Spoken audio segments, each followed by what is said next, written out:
Olá, caro visitante. Seja bem-vindo ao canal Real Demais, onde o cotidiano encontra o sobrenatural.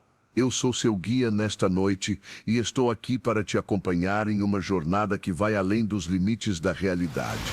Antes de começarmos, deixe seu like neste vídeo, inscreva-se no canal e me conta nos comentários de onde você está nos assistindo agora. É uma noite especial e quero saber quem está acordado comigo. Esta noite, vou te contar 13 histórias que vão te fazer questionar o mundo ao seu redor. Histórias que vão te fazer olhar diferente para as coisas comuns do seu dia a dia. Histórias que vão provar que o horror não mora apenas no escuro, mas também sob a luz do sol, nas ruas que você conhece, nas pessoas que você encontra todos os dias. Aviso importante antes de começarmos.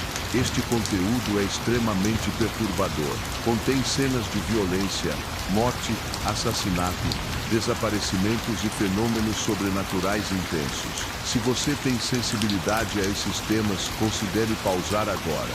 Mas se você está pronto para mergulhar no horror absoluto, apague as luzes, coloque seus fones de ouvido e prepare-se, porque o que você vai ouvir esta noite vai mudar a forma como você vê o mundo, para sempre. História 1: A Mulher da Chuva. Era uma terça-feira comum em Porto Alegre quando Alessandro Ferreira saiu do trabalho às 11 da noite. Ele era analista financeiro em uma empresa de contabilidade e havia ficado mais tarde que o habitual para fechar o balanço mensal. A cidade estava úmida, com aquele cheiro característico de asfalto molhado que antecede uma chuva pesada, e o céu carregado prometia uma tempestade para as próximas horas. Alessandro não era o tipo de homem que acreditava em histórias de assombração. Tinha 32 anos, cursara matemática na Federal, e para ele todo fenômeno tinha uma explicação racional. Era exatamente esse ceticismo que o tornaria completamente despreparado para o que estava prestes a acontecer. Ele caminhou até o ponto de ônibus na Avenida Ipiranga, colocou os fones de ouvido e começou a ouvir um podcast sobre mercado financeiro. O ponto estava vazio.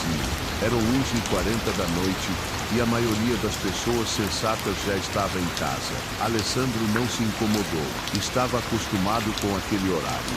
A chuva começou 10 minutos depois. Fina no início, aquela garoa que a galera do sul chama de chimarrão de chuva, mas que rapidamente se transformou em uma tempestade vertical. Alessandro se encolheu sob a marquise do ponto, apertando a pasta contra o peito para proteger os documentos que havia levado para casa.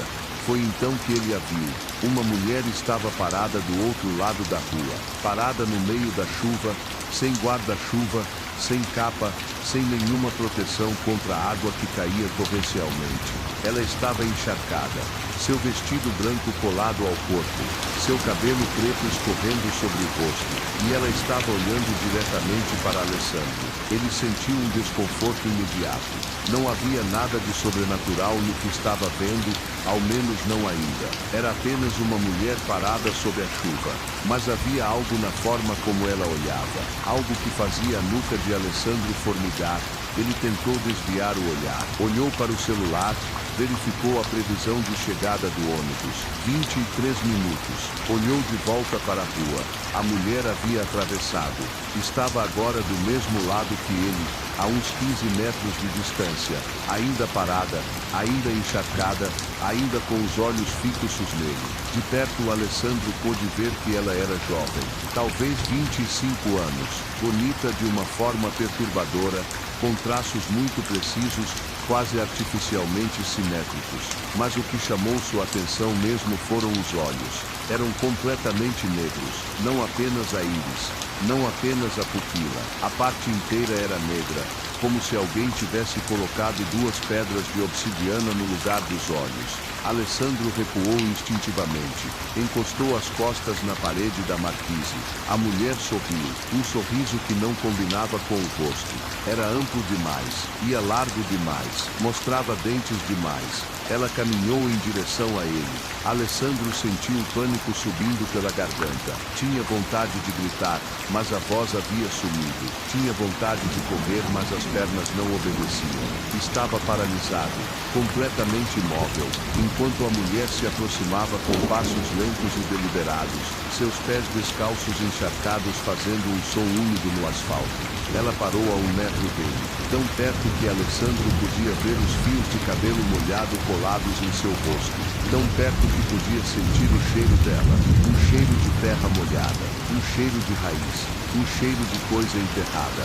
A mulher abriu a boca e falou, mas o que saiu não era linguagem. Era algo entre um grunhido e um sussurro, uma vocalização que não pertencia a nenhum idioma que Alessandro havia ouvido, mas que de alguma forma ele conseguiu entender. Não com os ouvidos, com algo mais profundo, com algo que ficava atrás dos olhos, dentro do crânio. O que ela disse foi, você vai vir comigo. Alessandro conseguiu se mover, girou o corpo, saiu correndo pelo passeio encharcado sem nenhuma direção definida, apenas se afastando, apenas colocando distância entre ele e aquela mulher. Correu por 2 quadras, 3, 4, até que bateu os joelhos em uma grade de proteção e caiu no chão molhado. Ficou ali por um momento, ajoelhado no asfalto, ofegante, a chuva caindo em cima dele. Depois olhou para trás. A mulher estava atrás dele, bem atrás, a menos de 2 metros. Ele não a havia ouvido correr. Não havia ouvido nenhum som de passos. Ela simplesmente estava lá, como se tivesse aparecido do nada, seus olhos negros brilhando sob a chuva. E desta vez, ela não disse nada. Apenas estendeu a mão. Alessandro nunca foi encontrado. A polícia localizou sua pasta no ponto de ônibus. Seus fones de ouvido estavam no chão da marquise. Seu celular estava tocando podcast de mercado financeiro no bolso da jaqueta que havia caído na calçada. Mas de Alessandro não havia nenhum rastro. A câmera de segurança do prédio em frente ao ponto de ônibus capturou parte do que aconteceu. As imagens mostravam Alessandro correndo, mostravam Alessandro caindo, e então mostravam Alessandro simplesmente desaparecendo. Em um único frame ele estava ajoelhado no asfalto. No frame seguinte havia apenas chuva. Não havia mulher nas imagens. Não havia nenhuma outra pessoa. Apenas Alessandro. E depois apenas a ausência de Alessandro. 3 meses depois, uma faxineira que trabalhava no mesmo prédio onde Alessandro trabalhava contou para os investigadores que havia visto uma mulher de vestido branco no corredor do 5º andar na noite do desaparecimento. Uma mulher que estava completamente encharcada, deixando pegadas d'água no chão de mármore, que caminhou até a janela, olhou para baixo e desapareceu. A faxineira disse que havia lavado o corredor depois, que havia secado cada pegada, mas que na manhã seguinte, as pegadas haviam voltado, e que voltavam toda vez que chovia. As pegadas voltam até hoje. História 2. O homem do porão. A família Carvalho se mudou para a casa da Rua das Acácias em março. Paulo e Renata Carvalho, seus 2 filhos adolescentes, Mateus e Sofia, e o cachorro da família, um labrador velho chamado Bruto. A casa era grande para os padrões do bairro, um sobrado de 3 andares com porão, jardim nos fundos e uma área de serviço que Renata pretendia transformar em lavanderia. O corretor que havia vendido o imóvel havia mencionado brevemente que a casa havia ficado vazia por 4 anos. Havia dito que os antigos proprietários haviam se mudado para outro estado. Havia dito que era por isso que o preço estava tão abaixo do mercado. Paulo havia aceitado a explicação sem questionar, porque Paulo era engenheiro civil e acreditava que qualquer problema estrutural ele conseguiria identificar e resolver. O que Paulo não era capaz de identificar era o que vivia no porão. Nos primeiros dias, os sinais eram sutis demais para chamar a atenção. Bruto se recusava a passar pelo corredor que levava à porta do porão. O cachorro havia sido sempre tranquilo. Era da natureza do labrador ser dócil e obediente. Mas quando alguém tentava levá-lo para perto daquela porta, Ele travava completamente e colava as orelhas no crânio, abaixava a cauda entre as patas e tremia. Paulo achou que o animal estava sentindo o cheiro de rato e chamou uma dedetizadora. Sofia foi a primeira a ouvir os sons. Era uma sexta-feira à noite. Paulo e Renata haviam saído para jantar. Mateus estava no quarto jogando videogame com fones de ouvido. Sofia estava na sala assistindo a uma série quando ouviu um barulho vindo de baixo. Um barulho rítmico, como algo sendo arrastado. Arrasto, pausa. Arrasto, pausa. O padrão se repetia com uma regularidade metronômica que não era característica de nenhum animal. Sofia caminhou até o corredor. A porta do porão estava no final do corredor. Era uma porta de madeira antiga com uma maçaneta de latão envelhecido. Sofia nunca havia entrado no porão. Nenhum da família havia entrado ainda, porque Paulo havia dito que ia limpar primeiro. O barulho continuou. Arrasto, pausa. Arrasto, pausa. Sofia colocou a mão na maçaneta. A maçaneta estava quente, não levemente aquecida. Quente como metal exposto ao sol de verão. Embora fosse noite e o corredor estivesse frio, Sofia retirou a mão. Voltou para a sala. Não disse nada para ninguém. Mas o barulho voltou. Voltou na segunda, na quarta, na sexta seguinte. Sempre de noite. Sempre depois das 11, sempre com aquele padrão rítmico que não pertencia a nenhum ser vivo que Sofia conseguia imaginar. Foi Mateus quem finalmente abriu a porta do porão. Abriu por impulso, sem avisar ninguém, num domingo à tarde quando a casa estava cheia de luz e pareceu seguro. Desceu 4 degraus e olhou para dentro. O porão era grande, tinha uns 30 metros quadrados de piso de concreto. Paredes de alvenaria sem reboco, uma única lâmpada no teto que Mateus acendeu com um interruptor na parede. Havia caixas empilhadas num canto, coisas que os antigos moradores haviam deixado para trás. Havia uma pia velha contra uma parede. Havia uma cadeira de madeira no centro do cômodo. E havia marcas no piso. Mateus desceu os degraus restantes e examinou as marcas. Eram sulcos no concreto. Sulcos profundos, traçados com algum objeto pontiagudo, que formavam um padrão. Mateus demorou um momento para entender o que estava vendo, porque o padrão era complexo, mas quando entendeu, ele recuou até a escada. Era um calendário desenhado no piso de concreto com uma ferramenta afiada, marcando datas ao longo de vários meses, e em algumas das datas havia marcações adicionais. Pequenos traços que Mateus reconheceu como a forma tradicional de contar dias em cativeiro. Um grupo de 4 traços verticais cortado por um diagonal. Havia dias marcados naquele piso, muitos dias. E nos últimos dias da contagem, os traços estavam muito profundos, como se tivessem sido gravados com uma força desesperada. Mateus subiu a escada, fechou a porta, não disse nada para ninguém por 2 dias, tentando convencer a si mesmo de que havia uma explicação razoável. A explicação razoável desapareceu quando Bruto sumiu. O cachorro havia dormido do lado de fora da porta do porão aquela noite, coisa que nunca havia feito antes. Quando Paulo acordou de manhã, Bruto não estava mais lá. A porta do porão estava entreaberta. Paulo desceu. O porão estava vazio, sem caixas, sem pia, sem cadeira, sem marcas no piso, como se tudo tivesse sido apagado durante a noite. Mas havia algo novo. No centro do piso de concreto, havia uma única marca, uma única palavra, riscada a fundo na pedra. Uma palavra que Paulo fotografou e enviou para vários amigos pedindo ajuda para identificar a língua. Ninguém conseguiu identificar, mas um professor de linguística da USP que Paulo consultou disse que havia uma similaridade perturbadora com uma forma arcaica de aramaico, e que a tradução mais aproximada seria algo como ele estava esperando por vocês. A família Carvalho saiu da casa naquela tarde. Foram para um hotel, depois para a casa dos pais de Renata. Bruto nunca foi encontrado. A casa foi colocada à venda no mês seguinte. O corretor que tentou vender o imóvel entrou no porão durante uma visita de avaliação.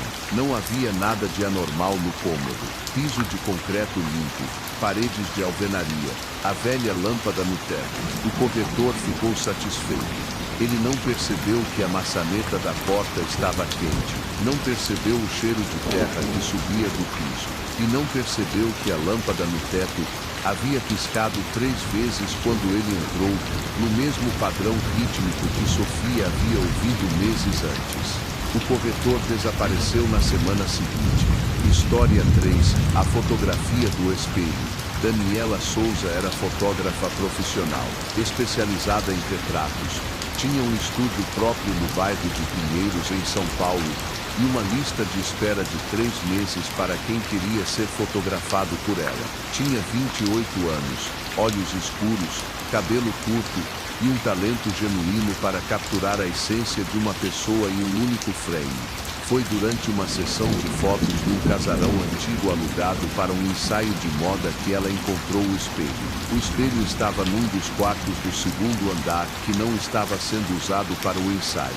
Daniela havia entrado no cômodo, procurando uma tomada para carregar sua câmera reserva. O quarto estava vazio, com marcas no piso onde móveis haviam ficado por muito tempo, mas havia um espelho de corpo inteiro com moldura de madeira trabalhada, escura, coberta de entalhes que pareciam representar figuras humanas em poses que Daniela preferiu não examinar com muito cuidado. O espelho estava encostado na parede. Daniela se viu nele e levantou a câmera, quase por reflexo profissional, e fotografou sua própria imagem refletida. Quando baixou as fotos naquela noite, encontrou algo que a deixou sentada na frente do computador por um longo tempo em silêncio.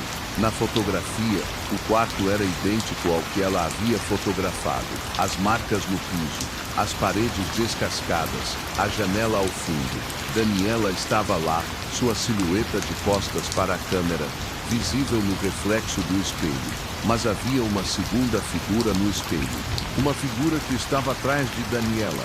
Uma figura que ela não havia visto quando estava no cômodo. Uma figura de homem, alta, com um terno escuro, que estava com as mãos estendidas em direção aos ombros de Daniela, a menos de 30 centímetros dela, como se estivesse prestes a pousar os dedos ali. A figura tinha um rosto que Daniela pôde ver porque estava de frente para o espelho, ao contrário dela. Um rosto que ela não conhecia. Um rosto com olhos completamente brancos, sem íris, sem pupila, apenas aquela brancura absoluta que parecia emitir uma luz própria. Daniela voltou ao casarão no dia seguinte. O quarto estava exatamente igual. O espelho estava no mesmo lugar. Daniela entrou com cuidado, verificou cada canto do cômodo antes de se aproximar. Estava sozinha. Com certeza absoluta estava sozinha. Levantou a câmera e fotografou o espelho novamente.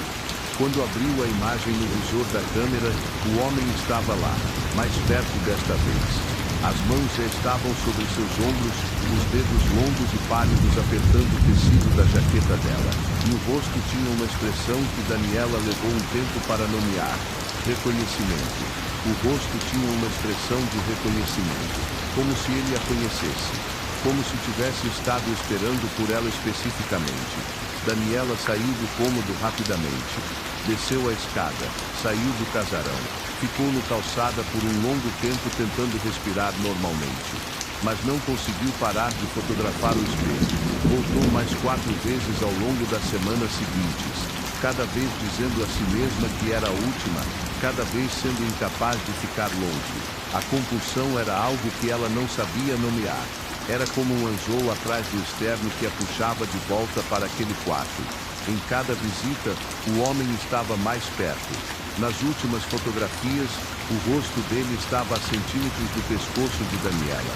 A última visita aconteceu em uma tarde de quinta-feira. Daniela subiu até o quarto, levantou a câmera, fotografou o espelho e então olhou para a imagem no visor. Desta vez não havia homem nas fotografias. Daniela ficou confusa, abaixou a câmera, olhou para o espelho diretamente, e então entendeu. O homem não estava atrás dela porque estava na frente, estava dentro do espelho, do outro lado, e estava olhando para ela de lá de dentro, seus olhos brancos fixos nos olhos escuros dela, um sorriso fino se abrindo no rosto pálido. E então o espelho a puxou. Não foi uma metáfora. O espelho literalmente a puxou, como se o vidro fosse uma superfície líquida que exercia uma sucção absurda, e Daniela sentiu sua mão atravessar a superfície fria. E então o braço, e então estava sendo tragada para dentro da moldura de madeira entalhada enquanto gritava por ajuda que ninguém ouvia porque o casarão estava vazio. O dono do casarão encontrou a câmera de Daniela no chão do quarto 3 dias depois, quando foi fazer uma vistoria. O espelho estava no mesmo lugar, intacto, perfeitamente normal. Mas a última fotografia no cartão de memória da câmera mostrava o interior do espelho visto de dentro para fora. Mostrava o quarto vazio do outro lado da superfície de vidro. E em um canto do quarto, mal visível, havia a silhueta de Daniela, pequeníssima, com as mãos espalmadas contra o vidro do lado de dentro. História 4. O vizinho do 304, ninguém sabia quando o homem havia se mudado para o apartamento 304. O síndico do condomínio, um senhor chamado Oswaldo, que estava no cargo há 12 anos e conhecia cada morador pelo nome e pela rotina, não conseguia lembrar ter assinado nenhuma documentação, não havia ficha cadastral, não havia contrato de locação. O apartamento simplesmente passou a ter alguém dentro. Os moradores começaram a notar a presença do novo vizinho por causa dos cheiros. Não era um cheiro que se pudesse descrever com facilidade.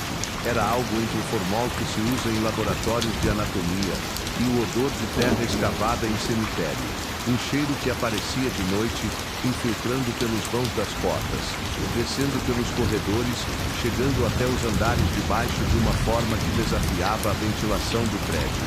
Marina Figueiredo morava no 305, porta a porta com um vizinho desconhecido. Era enfermeira, tinha 41 anos, era viúva há 2, prática e racional por formação e por necessidade. Nos primeiros dias, tentou bater na porta do 304 para se apresentar. Ninguém respondeu, mas ela ouvia movimento do outro lado. Ouvia passos. Ouvia algo sendo arrastado, o mesmo som rítmico, que depois aprenderia a associar ao horário entre meia-noite e 2 da manhã. Depois de uma semana tentando, Marina desistiu de se apresentar, mas não conseguiu ignorar o vizinho. As câmeras do corredor do 3º andar registraram um morador do 304 3 vezes ao longo do primeiro mês. Em todas as gravações, a figura aparecia de costas, saindo do apartamento com um casaco comprido e um chapéu de abas largas que tornavam a identificação impossível. A figura nunca usava o elevador, sempre usava a escada, e sempre saía entre meia-noite e 1 da manhã, voltando antes do amanhecer. Foi Marina quem encontrou o primeiro corpo. Era uma gata, a gata de uma vizinha do 2º andar, que havia sumido há alguns dias. A encontrou no corredor do 3º andar, na frente da porta do 304, cuidadosamente posicionada no centro do corredor, como se tivesse sido colocada ali com intenção. O animal estava morto, mas não havia nenhuma marca visível de violência. Parecia simplesmente ter parado de viver. Marina chamou Oswaldo. Oswaldo chamou a polícia. A polícia foi até o 304 e bateu na porta por 15 minutos. Ninguém respondeu. Como não havia evidência de crime, os policiais foram embora dizendo que voltariam com um mandado se necessário. Naquela mesma noite, Marina acordou às 3 da manhã com a sensação de que havia alguém no seu quarto. Ficou imóvel na cama por um longo tempo. A respiração contida, os olhos abertos no escuro. A escuridão do quarto era total. Ela havia comprado blackout para as janelas depois que o marido morreu porque a luz da rua a incomodava. E agora não conseguia ver absolutamente nada. Mas ouvia uma respiração que não era a dela. Lenta, regular, com um intervalo longo demais entre a inspiração e a expiração, como alguém que precisava de muito menos oxigênio que uma pessoa normal. Marina estendeu a mão para o abajur. Acendeu a luz. O quarto estava vazio, mas havia uma marca no chão. Uma marca úmida, como se alguém com sapatos molhados tivesse ficado parado ao lado de sua cama por um tempo considerável. E havia um cheiro. O cheiro do 13 e 4. Formol e terra escavada. Marina mudou as fechaduras no dia seguinte. Colocou câmeras. Comprou uma faca de cozinha grande que passou a manter debaixo do travesseiro. Na noite seguinte, as câmeras registraram um corredor às 2 da manhã. Mostraram a porta do 13 e 4 se abrindo. Mostraram a figura com o casaco e o chapéu saindo. Mostraram a figura caminhando até a porta do 13 e coxo. Mostraram a figura parada em frente à porta de Marina por 42 minutos exatos, imóvel como uma estátua antes de voltar para seu apartamento. Marina mostrou as gravações para a polícia. Desta vez obteve o mandado. Quando a polícia abriu o 13 e 4, o apartamento estava vazio, completamente vazio, sem móveis, sem pertences, sem nenhuma evidência de habitação.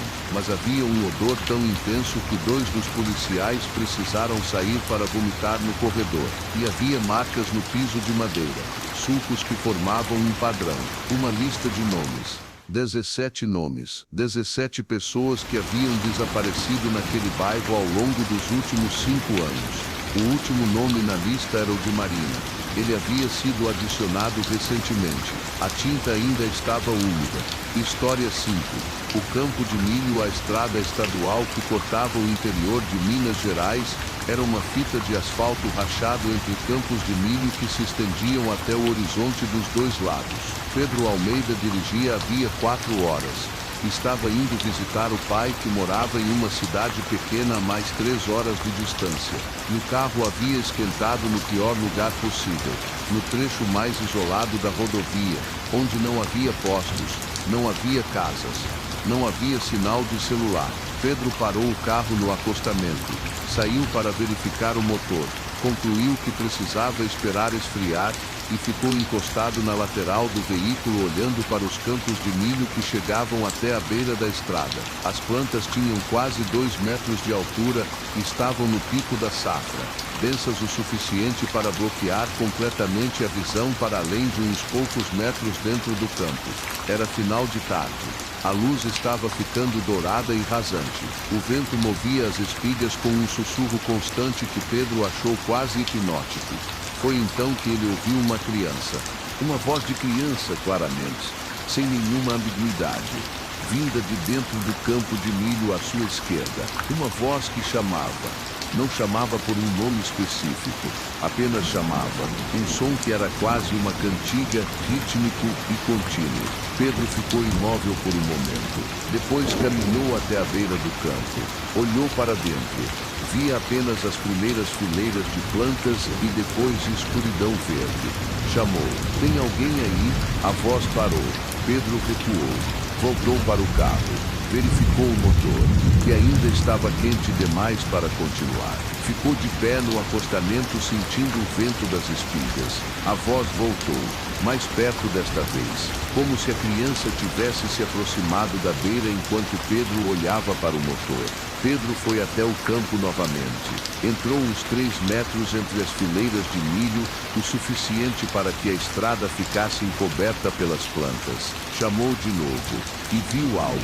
Viu uma criança, a uns 15 metros, entre as fileiras. Uma menina, aparentemente com uns 6 ou 7 anos, vestindo um vestido xadrez vermelho e branco, descalça, com tranças negras. A menina estava parada, olhando para Pedro. Pedro sentiu alívio. Uma criança perdida, era isso. Nada sobrenatural. Apenas uma criança que havia se perdido no campo. Caminhou em direção a ela. A menina recuou. Deu um passo para trás. Depois outro, mantendo sempre a mesma distância de Pedro, como se soubesse exatamente quanto espaço colocar entre eles. Pedro parou. A menina parou. Olha, não precisa ter medo. Posso te ajudar. Você está perdida. A menina inclinou a cabeça. Um gesto lento, contemplativo, que não era de criança. Era um gesto de coisa muito mais velha habitando um corpo pequeno. E então ela falou.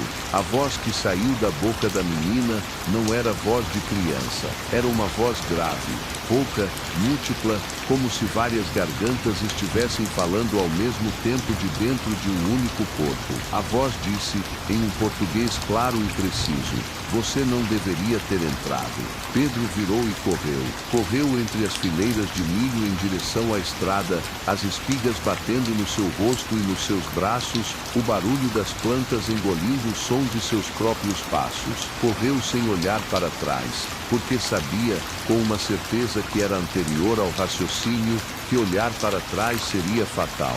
Saiu na estrada, entrou no carro, ligou o motor sem se importar com a temperatura do motor e saiu em velocidade máxima daquele trecho de rodovia. 30 quilômetros adiante, parou em um posto.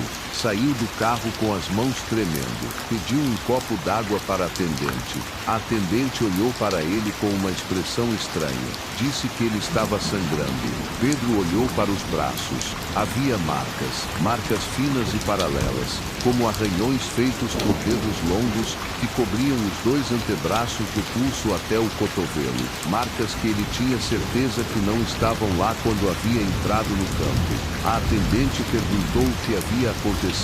Pedro disse que havia entrado no campo de milho. A atendente ficou pálida, olhou para ele por um longo momento, e então disse, em voz baixa, que havia uma história naquela região. Uma história de uma fazenda que havia funcionado ali nos anos 60, onde um fazendeiro havia enterrado 6 crianças no campo. Crianças que nunca haviam sido encontradas. Crianças que, segundo os moradores mais antigos, ainda viviam lá, dentro do milho, esperando por visitantes. Pedro olhou para os arranhões no seu braço. Depois olhou para a estrada na direção de onde havia vindo. A atendente disse que ele havia tido sorte. Pedro perguntou por quê. Ela respondeu que as pessoas que entravam no campo de milho geralmente não saíam. História 6. A babá.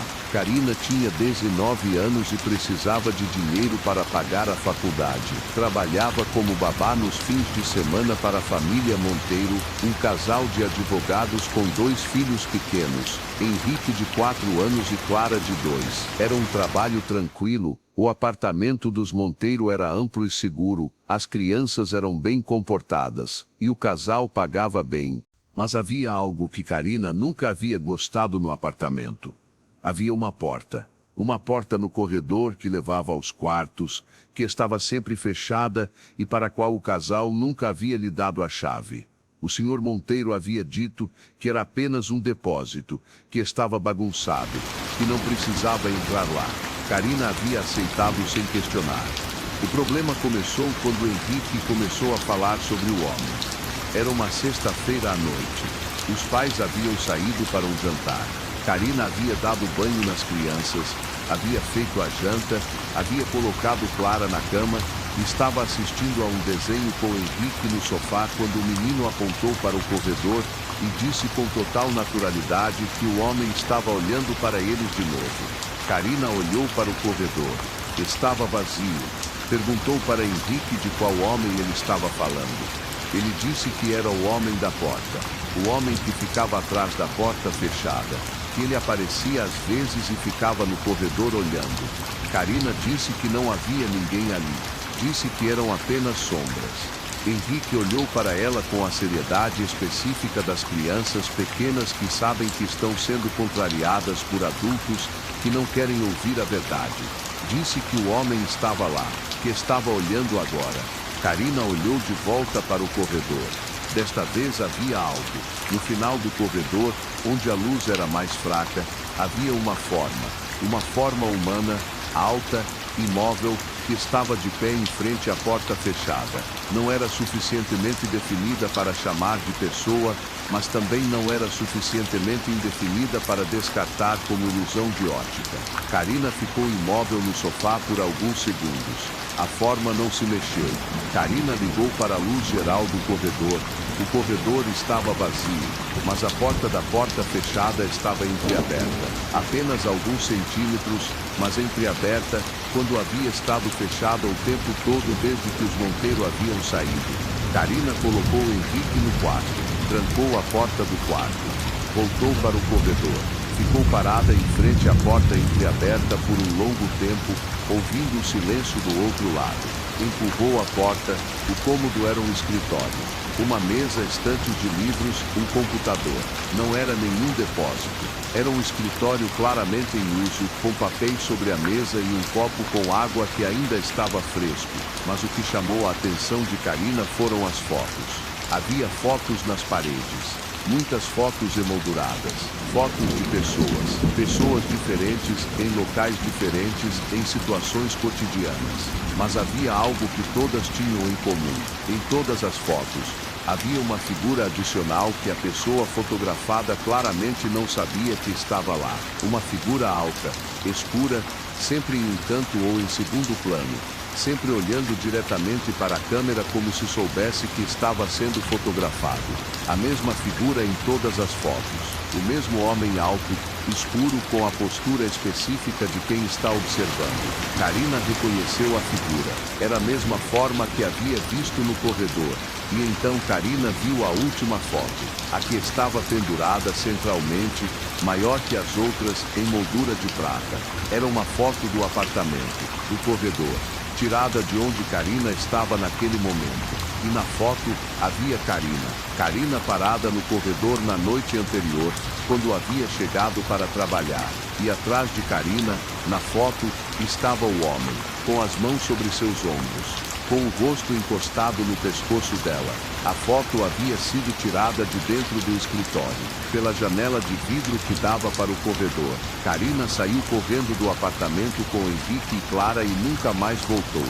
Os Monteiro disseram que não havia nenhuma foto de Karina no escritório, que ela havia imaginado tudo, mas Henrique, quando perguntado meses depois se o homem ainda aparecia, respondeu que não, que o homem havia ido embora quando Karina foi embora, que o homem havia ido atrás dela.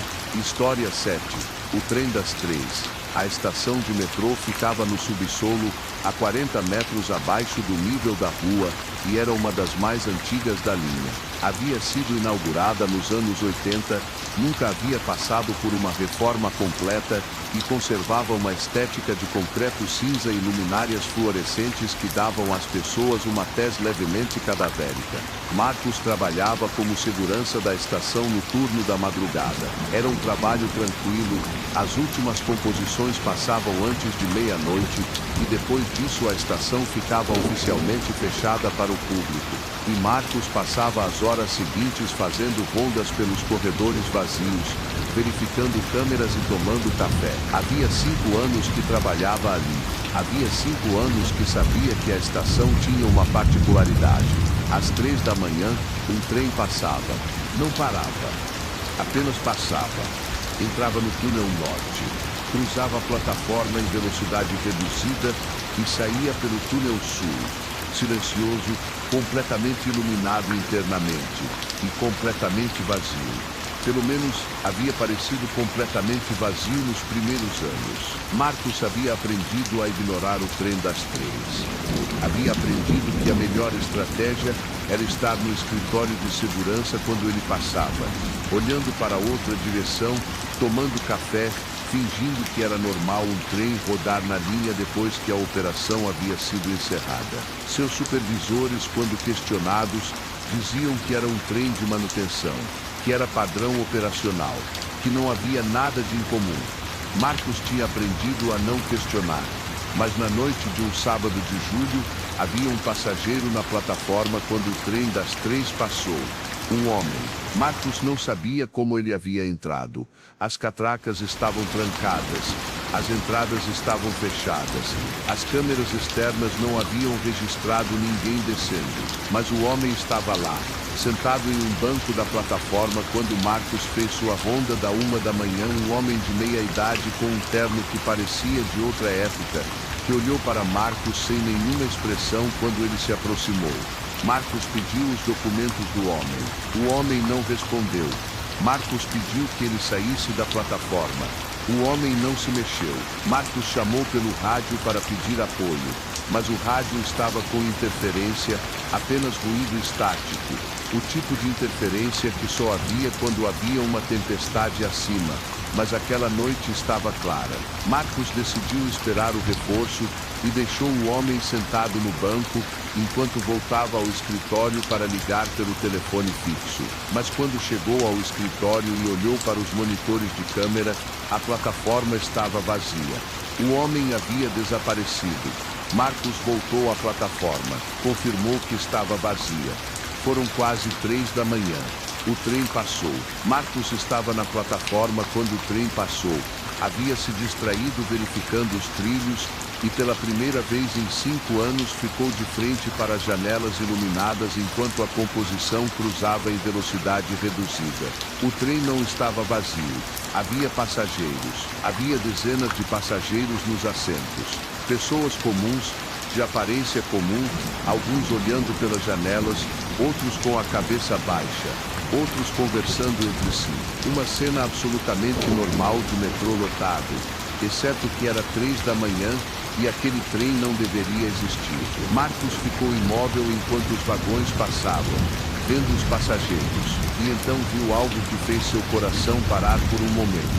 Viu o homem do terno, sentado em um assento junto à janela do 5º vagão, olhando diretamente para Marcos com aquela expressão vazia. E ao lado do homem do terno, com a mesma expressão vazia, usando o mesmo uniforme de segurança que Marcos usava, havia uma figura que era o espelho perfeito de Marcos, com o mesmo rosto, com as mesmas feições, olhando para Marcos como se Marcos fosse o fantasma e aquela figura dentro do trem fosse a pessoa real.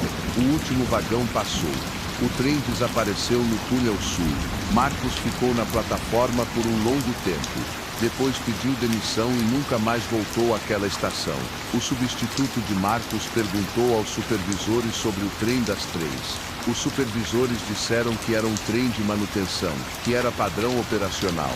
O substituto aprendeu a não questionar. Mas há uma câmera da plataforma, a câmera 4, que grava o cruzamento do trem todas as noites às 3 da manhã.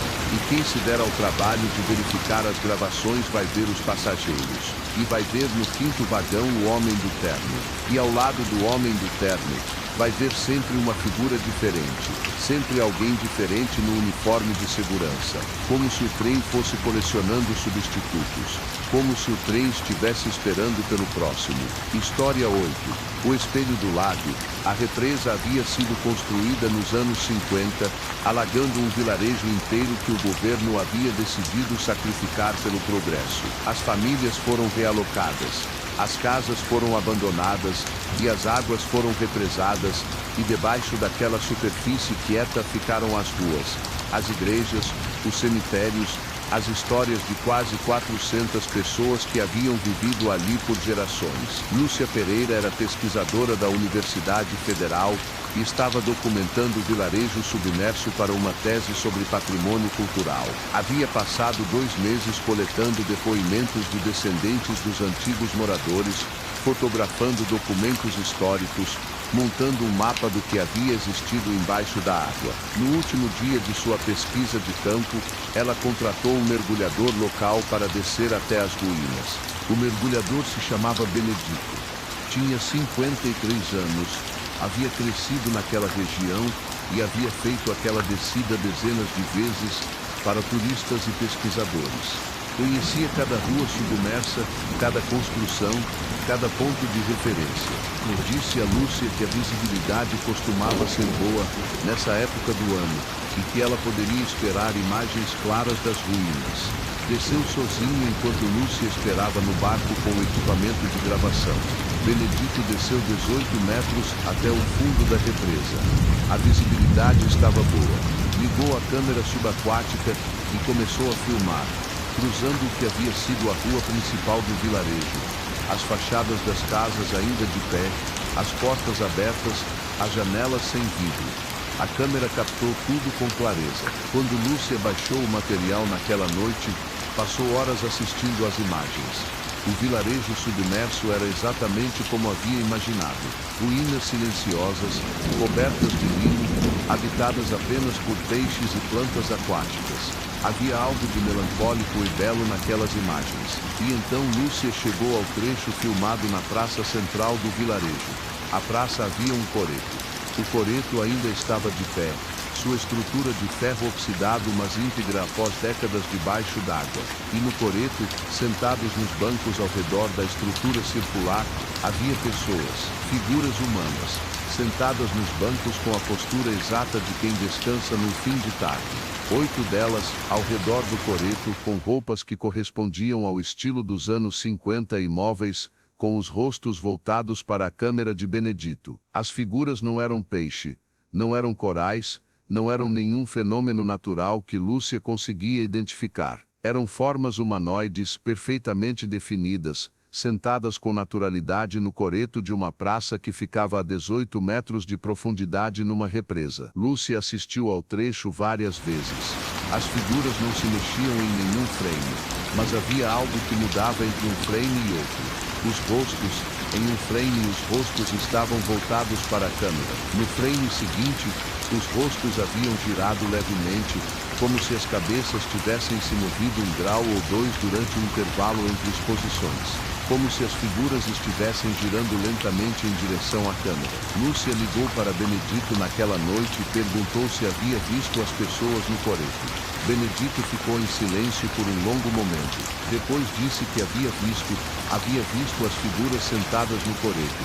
Havia ficado parado a uns 5 metros delas por quase 2 minutos, filmando. Lúcia perguntou por que não havia dito nada. Benedito disse que havia descido aquelas ruínas dezenas de vezes, que nunca havia visto nada ali antes, que naquela descida específica havia algo diferente, e que a razão pela qual não havia dito nada imediatamente era que quando se afastou do coreto, uma das figuras havia se levantado do banco, e havia dado um passo em sua direção. História 9, a herança. O apartamento havia sido de Ernesto Caldeira, um homem que havia vivido sozinho por 40 anos depois que a esposa morreu. Ernesto havia falecido em março, e sua única sobrinha, uma mulher chamada Adriana que morava em outra cidade e havia visto o tio apenas em funerais e formaturas, havia herdado o imóvel. Adriana foi até a cidade para inventariar os pertences e decidir o que fazer com o apartamento. Levou 2 dias para chegar, ficou em um hotel por precaução e entrou no apartamento do tio pela primeira vez numa manhã de segunda-feira. O apartamento cheirava a velho, a papel e madeira, e algo levemente medicinal que provavelmente vinha dos remédios que o tio tomava. Era escuro, porque as venezianas estavam fechadas, e quando Adriana abriu as janelas a luz revelou décadas de acumulação. Livros, revistas, objetos diversos, uma vida inteira comprimida em 70 metros quadrados. Levou a manhã fazendo um inventário geral. Dividiu mentalmente em 3 categorias: jogar fora, guardar, vender. A maioria das coisas foi para a primeira categoria, mas havia algo que Adriana não conseguia catalogar facilmente. Havia uma coleção de diários de Ernesto, um por ano, cobrindo um período que ia dos anos 70 até o ano da morte. 40 e poucos cadernos, organizados cronologicamente em uma estante do escritório. Adriana não havia sido próxima do tio. Não havia nenhum laço emocional forte que a obrigasse a preservar aqueles registros, mas algo a impediu de jogá-los fora imediatamente. Pegou o mais recente e começou a ler. Os primeiros registros eram mundanos. Consultas médicas, gastos do apartamento, comentários sobre o tempo. Ernesto era um homem de rotina e os diários refletiam isso. Mas conforme Adriana avançou nas páginas, as entradas começaram a mudar. Em setembro do último ano de vida de Ernesto, havia uma entrada que dizia que havia algo no corredor do apartamento, que havia uma presença, que ele ouvia passos à noite, que havia chegado a acreditar que havia um intruso e havia chamado a polícia. Mas a polícia havia verificado o apartamento e encontrado tudo normal. Nas semanas seguintes, as entradas tornavam-se progressivamente mais perturbadas. Ernesto escrevia que a presença havia começado a se manifestar de outras formas, que objetos mudavam de lugar, que havia uma voz, muito baixa, que dizia seu nome às vezes, que havia uma sombra que aparecia nas paredes sem nenhuma fonte de luz que pudesse explicá-la. E então havia uma entrada de novembro que consistia em uma única linha. A linha dizia: eu reconheci quem é. A entrada seguinte era de 3 semanas depois. Dizia que Ernesto havia consultado um padre, que havia tentado uma bênção, que não havia funcionado, que a presença havia ficado mais intensa depois da bênção, como se tivesse ficado com raiva da tentativa de expulsão. A última entrada estava datada de 4 dias antes da morte de Ernesto, e dizia o seguinte: ela quer que eu vá com ela. Diz que está esperando há 40 anos. Diz que é minha culpa. Diz que o que eu fiz naquele ano não tem perdão e que ela vai me cobrar pessoalmente. Eu sei que isso vai acontecer em breve. Para quem ler isto depois de mim, não fique no apartamento depois das 11 da noite. Não abra a janela do quarto. E não, sob nenhuma circunstância, pergunte para ela quem ela é. Adriana baixou o diário. Olhou para o corredor do apartamento. Era quase meio-dia. Estava claro lá fora. Mas havia algo no corredor, uma forma que estava entre a luz e a sombra, que era difícil de focar diretamente, como uma mancha na visão periférica que desaparecia quando você tentava olhar de frente. Adriana pegou os diários, o celular e a bolsa, saiu do apartamento, trancou a porta, ficou parada do lado de fora por um momento, depois voltou ao hotel, ligou para um leiloeiro, vendeu tudo por telefone sem voltar ao imóvel, e colocou o apartamento à venda mais barato do que valia só para não ter que voltar. Mas na noite seguinte no hotel, acordou às 3 da manhã com a sensação de que havia alguém no quarto. Não havia ninguém, o quarto estava vazio, mas havia um cheiro, o mesmo cheiro do apartamento do tio, papel e madeira e algo medicinal. E havia uma voz, muito baixa, dizendo um nome. Não era o nome de Ernesto, era o nome de Adriana. História 10. O retrato da escada à mansão havia sido colocada em leilão porque os herdeiros moravam no exterior e não tinham interesse no imóvel. Era um casarão de 1923 andares, 18 cômodos, jardim de 2.000 metros quadrados, em um bairro histórico que havia sido elegante e estava em processo de ser elegante novamente. O preço foi arrebatado por um empresário chamado Sérgio Fonseca que viu potencial para um bed and breakfast de alto padrão. Sérgio contratou uma equipe de arquitetura e reforma, e passou os primeiros meses apenas supervisionando o trabalho de longe. Mas havia algo que sua equipe mencionava consistentemente nos relatórios. Havia um retrato enorme que estava na parede da escada principal, que subia do hall de entrada até o segundo andar. Um retrato de um homem, aparentemente do início do século, com um terno escuro e uma expressão que os trabalhadores descreviam invariavelmente como incômoda. A expressão incômoda era difícil de definir com precisão. Não era raiva, não era tristeza, era algo mais específico. Era algo que se assemelhava à expressão de alguém que está observando você e que sabe que você também sabe que está sendo observado, e que está completamente à vontade com isso. Sérgio mandou remover o retrato assim que ouviu sobre o desconforto da equipe. A equipe tentou. O retrato estava pregado na parede com pregos que não cediam a nenhuma ferramenta. A moldura parecia ter sido fundida com a parede como se tivesse sido embutida durante a construção. Sérgio mandou cortar a parede ao redor. A equipe cortou. A parede cedeu. O retrato não. Quando a poeira assentou, o retrato estava intacto, apoiado na parede exposta, o homem do terno com a mesma expressão de observador confortável. Sérgio decidiu trabalhar em torno do retrato. O bed and breakfast abriu com o homem do terno na escada. E a maioria dos hóspedes ou não notava, ou achava que fazia parte da decoração vintage do lugar. Mas alguns hóspedes notavam, e alguns desses hóspedes saíam do quarto no meio da noite para fazer reclamações que Sérgio achava difíceis de classificar. Diziam que o retrato os olhava. Diziam que quando passavam pela escada de madrugada, a figura no retrato estava em uma posição diferente da que estava durante o dia. Diziam que o homem no retrato se movia. Sérgio instalou uma câmera apontada para o retrato. Assistiu às gravações por uma semana inteira sem ver nada além de um quadro estático na parede de uma escada vazia. E então, numa madrugada de terça-feira, a câmera registrou algo. Registrou o hall de entrada às 2h40 da manhã. Uma hóspede descendo a escada, uma mulher de uns 40 anos em roupão de quarto, que havia saído do quarto provavelmente para pegar água na cozinha. A mulher desceu os degraus com cuidado no escuro, passou pelo retrato, e o homem no retrato virou a cabeça. Um movimento lento, deliberado, a cabeça girando dentro da tela pintada para acompanhar a passagem da mulher pela escada. Os olhos, que na posição original estavam voltados para frente, agora estavam voltados para baixo, acompanhando a mulher até o hall. A mulher não percebeu, continuou em direção à cozinha. O homem no retrato ficou com a cabeça virada por 42 segundos. Depois voltou lentamente para a posição original. Sérgio fechou o bed and breakfast no dia seguinte. Tentou vender o imóvel. Nenhum comprador se interessou depois de ver o retrato.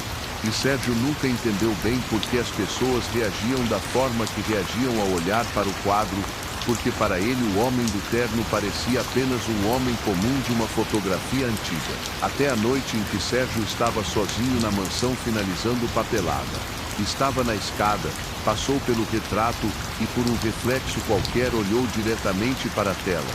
E viu que o homem no retrato estava sorrindo.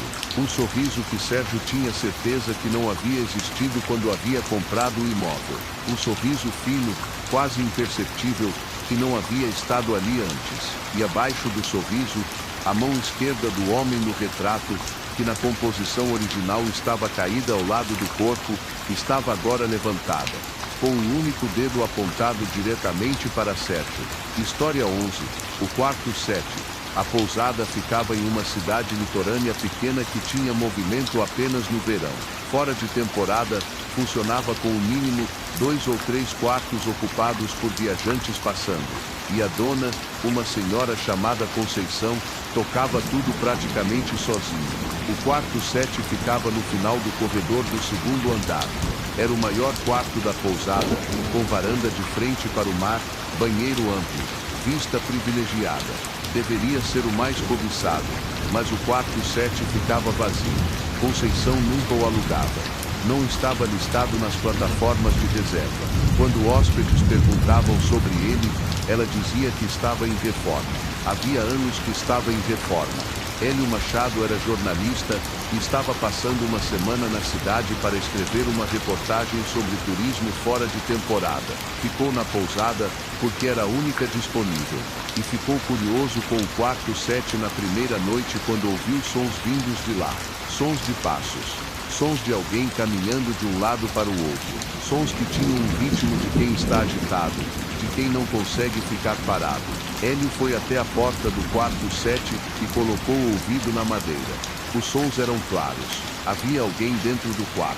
Alguém que caminhava, que parava, que recomeçava, que batia levemente nas paredes às vezes como se procurasse algo. Hélio foi perguntar para Conceição sobre o quarto. Conceição ficou pálida. Disse que eram apenas os barulhos da estrutura do prédio. Disse que era muito antigo. Disse que fazia esses sons às vezes. Hélio não acreditou. Voltou para seu quarto, o número 5, que ficava a 2 quartos de distância, e ficou acordado ouvindo os sons do quarto 7 até quase 4 da manhã, quando finalmente pararam. Na manhã seguinte, Hélio acordou cedo e ficou sentado no corredor do segundo andar esperando para ver se alguém entrava ou saía do quarto 7. Ninguém entrou, ninguém saiu, mas às 11 da manhã, enquanto Conceição estava na cozinha preparando o café da manhã tardio, Hélio foi até a porta do quarto 7 e tentou a maçaneta. A porta estava destrancada. Hélio entrou. O quarto era exatamente o que prometia ser. Grande, com varanda, com vista para o mar, mas havia detalhes que chamavam a atenção. A cama estava desfeita. O banheiro tinha objetos de higiene pessoal. Havia uma bolsa sobre a cadeira. Havia roupa sobre o criado mudo. O quarto estava sendo habitado. Hélio caminhou até o criado mudo. Havia um celular carregando na tomada. Hélio olhou para a tela. Havia mensagens sem resposta. Mensagens que haviam sido enviadas para o número daquele celular e que estavam marcadas como entregues, mas não lidas. As mensagens eram de familiares. A mais antiga era de 42 dias atrás. A mais recente era de 11 dias. Todas perguntavam onde a pessoa estava. Todas dizendo que estavam preocupados. Todas pedindo que desse sinal de vida.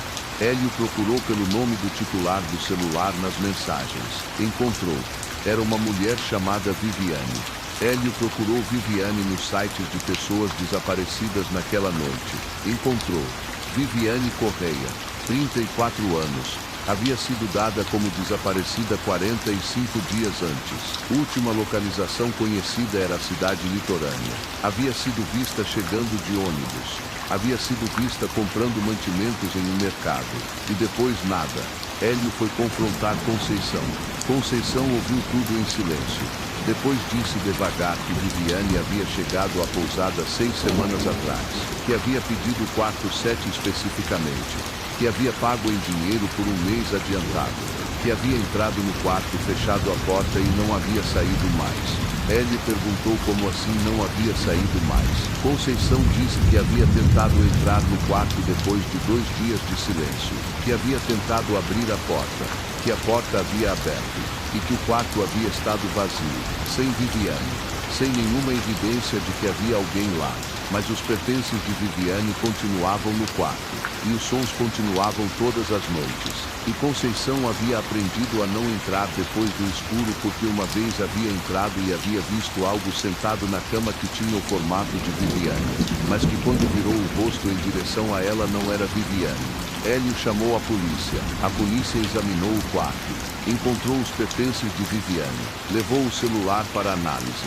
Mas quando a equipe voltou no dia seguinte para continuar a investigação, o quarto 7 estava vazio, sem pertences, sem bolsa, sem roupa, sem celular, como se tudo tivesse sido apagado durante a noite. Apenas o odor ficou, um odor que Conceição reconheceu imediatamente. Era o mesmo odor que havia sentido quando Viviane havia entrado no quarto pela primeira vez. Um odor de mar e de coisa molhada e de algo que não pertencia ao mundo dos vivos. E os sons voltaram naquela noite.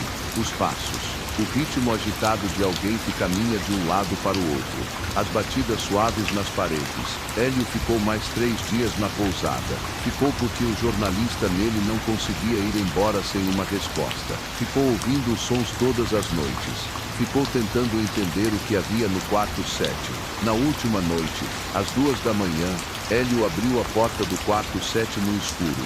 A varanda estava aberta. A cortina se movia com o vento do mar. E havia uma figura sentada na beira da cama. Uma figura feminina, de costas para Hélio, olhando para o mar pela varanda aberta. Hélio acendeu a luz. A figura virou o rosto. Não era Viviane. Ou talvez fosse Viviane, mas uma versão de Viviane que havia passado por algo que nenhuma pessoa deveria passar.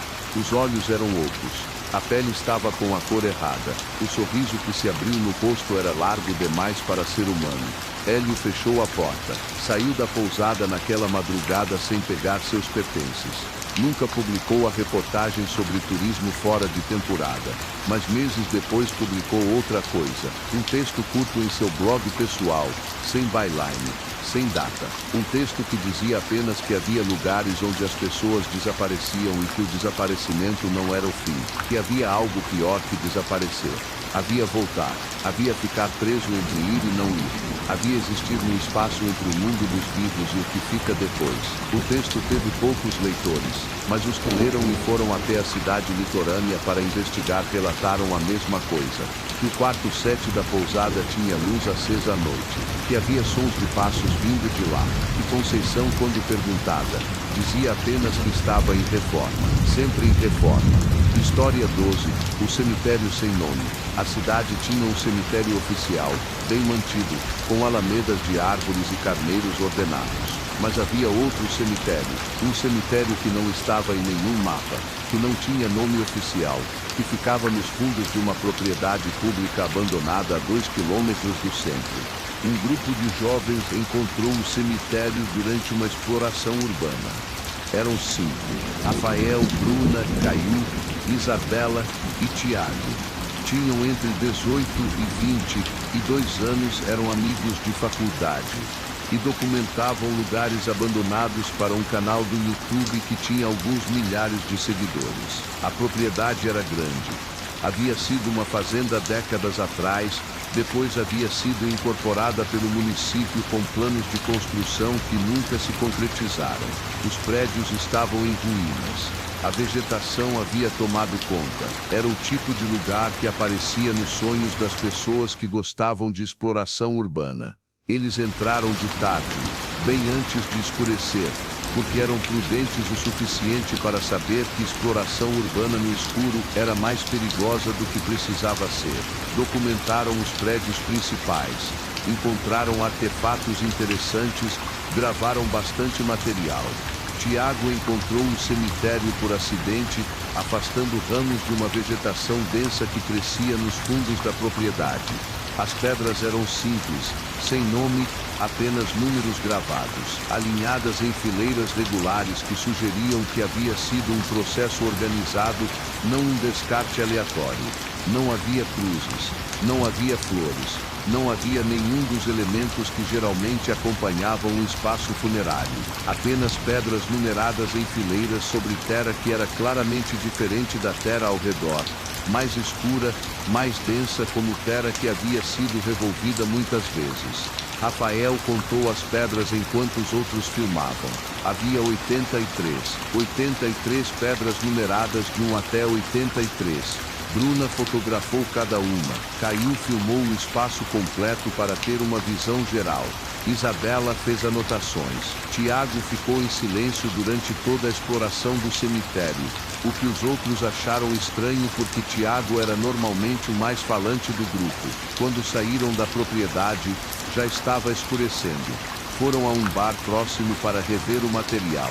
Foi quando Bruna notou algo nas fotografias. As fotografias das pedras numeradas mostravam algo além das pedras. Em algumas das fotos, havia formas ao fundo. Formas que a vegetação densa tornava ambíguas, mas que eram difíceis de explicar como simplesmente ramos e folhas. Formas que tinham altura e largura de pessoas, que estavam em pé entre as árvores, que estavam voltadas para a câmera. Contaram as formas nas fotos. Havia 83. Caio disse que era coincidência, que eram árvores, que a iluminação da tarde havia criado sombras que pareciam figuras. Ninguém respondeu. Tiago ainda estava em silêncio. E então Tiago disse algo que fez todos pararem. Tiago disse que havia ouvido algo no cemitério. Havia ouvido uma voz que havia dito seu nome, que havia dito seu nome completo, incluindo o sobrenome que ele raramente usava e que nenhum dos outros sabia, que havia dito seu nome e então havia dito o número 84. Ninguém dormiu bem naquela noite. Na manhã seguinte, Rafael ligou para a prefeitura perguntando sobre a propriedade. Foi transferido para vários departamentos antes de encontrar alguém que sabia alguma coisa. Uma funcionária da Secretaria de Patrimônio Histórico que disse que havia registros da propriedade como um antigo hospício que havia funcionado entre os anos 30 e 60, que havia fechado por irregularidades, que nunca havia sido investigado adequadamente, que havia registros de pacientes que haviam entrado e nunca haviam saído. 83 registros de entrada sem saída correspondente. Rafael perguntou se havia registros de quem havia enterrado os corpos, de quando havia sido feito, de qualquer documentação sobre o cemitério encontrado nos fundos. A funcionária ficou em silêncio por um momento. Depois disse que não havia nenhum registro de cemitério na propriedade, que nunca havia sido registrado nenhum cemitério ali, que oficialmente não havia nenhum cemitério. Rafael voltou à propriedade com os outros naquela tarde. O cemitério havia desaparecido. Onde haviam estado as 83 pedras numeradas havia apenas vegetação densa e terra comum. Nenhuma pedra, nenhuma marca, nenhuma evidência de que algo havia sido enterrado ali. Apenas Tiago não foi ao local. Tiago havia sumido naquela manhã. Havia enviado uma mensagem no grupo dizendo que estava indo dar uma volta. Havia desaparecido. Foi encontrado 3 dias depois, sentado em um banco da praça central da cidade, imóvel, olhando para frente sem ver. Quando os médicos o examinaram, estava fisicamente saudável, mas não falava, não respondia a estímulos, não reconhecia ninguém. O único sinal de que havia algo diferente nele era uma marca na palma da mão direita. Uma marca que parecia ter sido feita por um objeto pontiagudo. Uma marca que formava um número. O número 84. História 13. A última chamada. Helena Souza trabalhava no serviço de atendimento de emergência. Atendia chamadas durante o turno da noite, das 11 às 7 da manhã, em um call center governamental que recebia ocorrências de crimes, acidentes e situações de risco.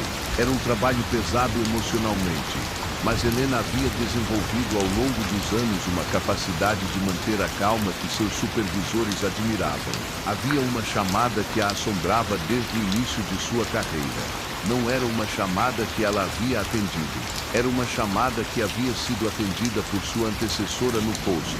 Uma mulher chamada Terezinha que havia se aposentado anos antes. Uma chamada que havia ficado gravada nos arquivos do serviço e que havia se tornado uma espécie de lenda urbana entre os funcionários. A gravação durava 4 minutos e 37 segundos. A voz que ligava era de uma mulher.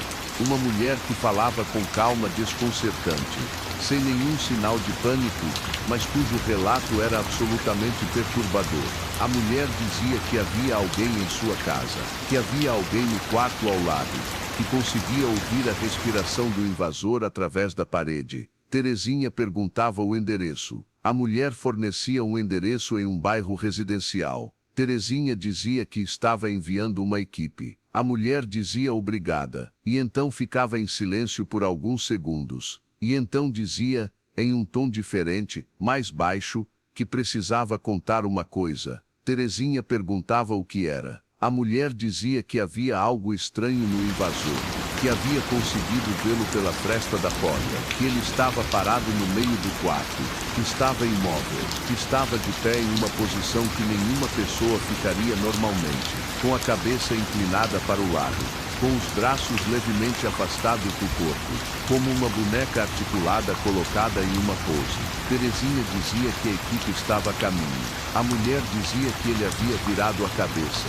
que havia virado a cabeça na direção da fresta da porta, que estava olhando para ela agora, que os olhos eram completamente brancos. Terezinha dizia para a mulher não abrir a porta, para se trancar no banheiro se possível, para aguardar a equipe. A mulher dizia tudo bem, e então ficava em silêncio novamente.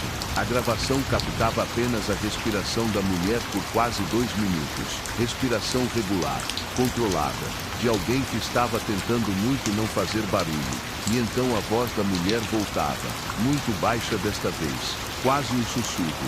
Dizia que a porta havia se aberto, que ele estava no corredor agora, que estava caminhando em direção ao quarto onde ela estava. Terezinha dizia que a equipe estava chegando, que faltavam poucos minutos. A mulher dizia que não havia tempo.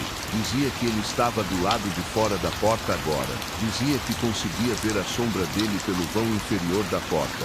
Dizia que a sombra estava parada, que ele estava parado do lado de fora completamente imóvel, como havia estado no outro quarto. E então a mulher parava de falar, apenas respirava. A gravação captava aquela respiração por mais 45 segundos. E então captava outro som, um som diferente, uma segunda respiração, mais lenta, com intervalos maiores, uma respiração que não era humana. A gravação terminava ali, quando a equipe chegou ao endereço. Encontrou a casa vazia, não havia mulher, não havia invasor, não havia nenhum sinal de violência, nenhum sinal de luta, apenas a casa vazia e todas as luzes acesas. A mulher nunca foi identificada. O número de onde havia ligado era de um telefone público que havia sido desativado 2 anos antes da chamada. Helena havia ouvido a gravação pela primeira vez 5 anos atrás, durante um treinamento, quando um supervisor a havia usado como exemplo de como manter a calma com chamadores em situações extremas. Havia ouvido várias vezes depois, por razões que ela mesma tinha dificuldade de explicar. Havia algo na voz da mulher que a prendia, algo muito familiar. E então, numa noite de setembro, Helena recebeu uma chamada. A voz era de uma mulher, calma, desconcertantemente calma, que disse que havia alguém em sua casa, que havia alguém no quarto ao lado, que conseguia ouvir a respiração através da parede. Helena pediu o endereço. O endereço que a mulher forneceu era o endereço do apartamento de Helena. Helena ficou em silêncio. Olhou ao redor de Call Center. Seus colegas estavam em suas estações, atentos às suas próprias chamadas, ninguém prestando atenção nela. Helena perguntou quem estava ligando. A mulher do outro lado ficou em silêncio por um momento, e então disse, com aquela calma que era mais assustadora que qualquer pânico, que precisava contar uma coisa, que havia algo estranho no invasor, que havia conseguido vê-lo pela fresta da porta, que estava imóvel, de pé com a cabeça inclinada para o lado, com os braços levemente afastados do corpo, e que os olhos eram completamente brancos. Helena desligou a chamada. Ficou imóvel na cadeira por um momento. Depois pegou o celular e ligou para seu apartamento. O telefone chamou 4 vezes. 5, 6. Na 7ª chamada, alguém atendeu. Não havia voz. Havia apenas uma respiração, com intervalos muito maiores que o normal. Uma respiração que Helena reconheceu imediatamente. Era a mesma respiração da gravação. Helena saiu do call center naquela noite e foi direto para a casa de uma amiga. Pediu para ficar alguns dias. Pediu emprestado roupa, escova de dente, tudo o que precisava para não voltar ao apartamento. Voltou 3 dias depois de manhã, com 2 colegas de trabalho como acompanhantes. O apartamento estava normal, exatamente como havia deixado, mas havia algo sobre a mesa da sala. Havia um celular que não era dela. Um celular desbloqueado, com a tela acesa mostrando a última chamada feita. A última chamada havia sido para o número do call center onde Helena trabalhava. Havia durado 4 minutos e 37 segundos. Helena olhou para os colegas, depois olhou para o celular, depois olhou para o corredor do apartamento. E então ouviu uma respiração, muito lenta, vindo do quarto. Bem, caro visitante, chegamos ao final desta jornada. 3 histórias, 13 noites de horror, 13 vezes em que o cotidiano encontrou o sobrenatural e o sobrenatural venceu. Histórias de pessoas comuns que encontraram o impossível, de lugares que guardam segredos que não deveriam existir, de presenças que não deveriam estar aqui, mas que estão, que sempre estiveram, que talvez sempre estarão. Antes de você se entregar ao sono esta noite, deixe seu like neste vídeo. Seu apoio é o que mantém este canal vivo. Inscreva-se para receber novas histórias toda semana. E nos comentários me conta qual das 3 histórias de hoje te perturbou mais. Qual ficará com você quando você fechar os olhos? Porque é assim que o horror funciona. Não é o momento do susto. É o que fica depois. É o pensamento que aparece quando a casa está em silêncio. É a respiração que você acha ouvir vinda do corredor escuro. É a dúvida sobre se aquele reflexo no espelho está exatamente igual a você ou se há algo levemente diferente. Que você tenha uma noite tranquila, caro visitante. E se você ouvir algo que não deveria estar lá, não abra a porta. Até a próxima noite aqui no canal Real Demais, onde o cotidiano encontra o sobrenatural.